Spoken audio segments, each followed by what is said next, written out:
Hi friends, ನಾನು ನಿಮ್ಮ let's bit with Surekha. ನಾನು ಹೇಳ್ತಾ ಇದ್ದೀನಿ ಪುಷ್ಪ ವೆಯ್ಟ್ ಲಾಸ್ ಬಗ್ಗೆ. ಇವತ್ತು 21 ಡೇಸಲ್ಲಿ ನಾವು ಹೇಗೆ ವೆಯ್ಟ್ ಲಾಸ್ನ ಮಾಡ್ಬೋದು ಅಂತ ಹೇಳ್ಬಿಟ್ಟು ನಿಜವಾಗ್ಲೂ 100% ನ್ಯಾಚುರಲ್ ಇದು. ಇದರಿಂದ ಆರಾಮಾಗಿ ನಾವು 21 ಡೇಸು ನಾವು ಯಾವ ರೀತಿ ವೆಯ್ಟ್ ಲಾಸ್ನ ಮಾಡ್ಬೋದು ಅಂತ ಹೇಳ್ತೀವಿ. ನೀವು ಯಾವುದೇ ವಾಕ್ ಮಾಡಬೇಕು, ಯೋಗ ಮಾಡಬೇಕು, ಯಾವುದೇ ರೀತಿಯದ್ದಿಲ್ಲ.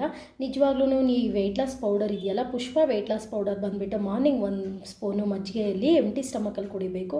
ಅದಾದ ನಂತರ ನೀವು 7 ಡೇಸು ನಿಮಗೆ ಅವರು ಎಲ್ಲ 21 ಡೇಸು 7 ಡೇಸು ಯಾವ ಜ್ಯೂಸ್ ಕುಡಿಬೇಕು, ಅದಾದ ನಂತರ ಯಾವ ಜ್ಯೂಸ್ ಕುಡಿಬೇಕು, ಎಲ್ಲ ನ್ಯಾಚುರಲ್ಲು. ಆ್ಯಶ್ ಗಾರ್ಡ್ ಜ್ಯೂಸ್ ಇರ್ಬೋದು, ಬಾಟಲ್ ಗಾರ್ಡ್ ಇರ್ಬೋದು, ಮತ್ತು ಆಮ್ಲಾ ಜ್ಯೂಸ್, ಅದನ್ನು ಮಾತ್ರ ನಿಮಗೆ ಕುಡಿಯೋಕೆ ಹೇಳ್ತಾರೆ. ಅದು ಬಿಟ್ಟರೆ ಬೇರೆ ಯಾವುದನ್ನು ಹೇಳಲ್ಲ. ಅದಾದ ನಂತರ ಮಾರ್ನಿಂಗ್ ಬ್ರೇಕ್ಫಾಸ್ಟ್ಗೆ ಫ್ರೂಟ್ ತಿನ್ನೋಕೆ ಹೇಳ್ತಾರೆ.